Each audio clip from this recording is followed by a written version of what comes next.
everyone. Today's lesson is multiplying integers. So before going further, these are the rules. So we have here the same signs, the product or the answer is positive. For different signs, the product or the answer is negative. So we have here examples. So we have 5 times 6. Both are positive. So that means they have the same signs. So the answer is positive 30. Second example, negative 5 times negative 6. Both are negative, so the same sign. So the answer is positive. So this is positive 30. Third example, negative 5 times 6. They are different signs. This is negative, this is positive. So the answer is negative. So this is negative 30. Last example, 5 times negative 6. This is positive, 6 is negative.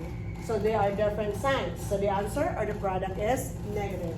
So the answer is negative 30.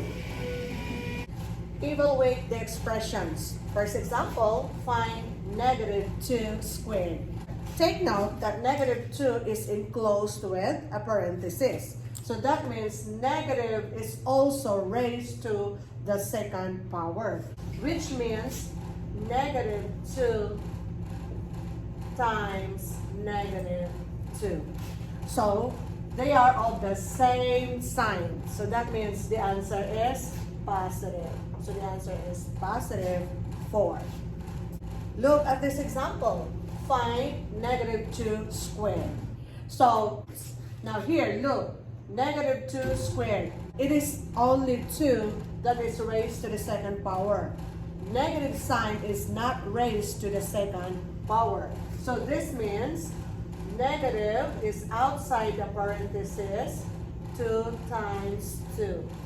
So 2 times 2, both have positive signs. They have the same signs, so the answer is positive. But since the negative sign is outside the parenthesis, so the answer is negative 4. You see the difference? If negative 2 is enclosed with parenthesis, that means negative is also raised to the second power. But if it is not enclosed to the parenthesis, that means it is only 2 that is raised to the second power. Negative sign is not raised to the second power. Find negative 2 times 17 times negative 5. Now you notice that we have negative integer and also another negative integer. So in this example, you can use commutative property of addition. So that means you can switch negative 5 and 17. So we have here negative 2 times negative 5 times 17. So in this way, you can perform the negative integers first. So multiply this, you got 2 times 5 is 10.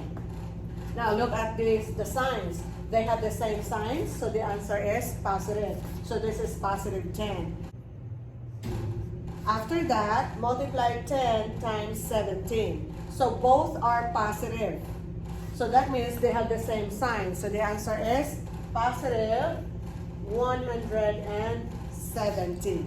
So this is your final answer. Evaluate the expression negative 6 times negative 3 plus 4 plus 6. Notice that there is no operation in the middle. No plus sign, no minus sign, no division sign. So meaning this is multiplication. You will multiply negative 6 to negative 3 plus 4.